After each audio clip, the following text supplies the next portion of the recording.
Para matulungan ang mga persons deprived of liberty na makapagsimulang muli, patuloy na isinasagawa ang skills training para sa kanila. Sa Ifugao District Jail, isinailalim sa skills training ang mga 62 PDLs kamakailan. Si Marcelo Ligawan para sa detalye. Matagumpay na nakapagtapos kamakailan ang 62 persons deprived of liberty mula sa Ifugao District Jail ng dalawang skills training program na isinagawa ng TESDA Cordillera State Institute of Technical Education, Ifugao Campus. 27 PDL ang nagtapos sa Small Engine Servicing, habang 25 naman ang nakatapos ng Mushroom Production Training.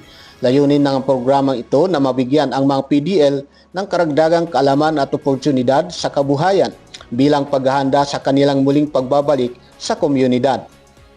This is the complete package training of TESDA. Kapag ngayon baga complete package, at the skills training nan, na-train kayo. The small engine can produce organic concoction or mushroom.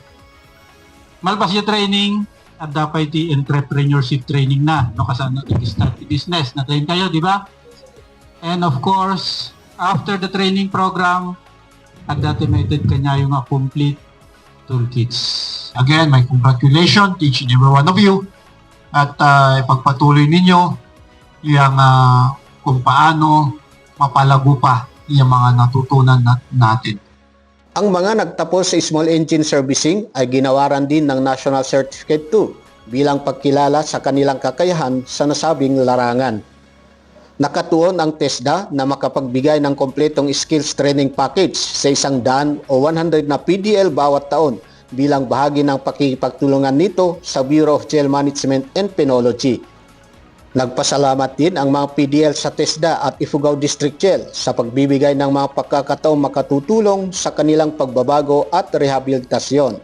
Ang inisyatibong ito ay bahagi ng patuloy na pagsisikap na isulong ang reformation, rehabilitasyon at matagumpay na reintegrasyon ng mga PDL sa lipunan. Mula rito sa Ifugao, Marcelo Ligawon para sa PI News Cordillera.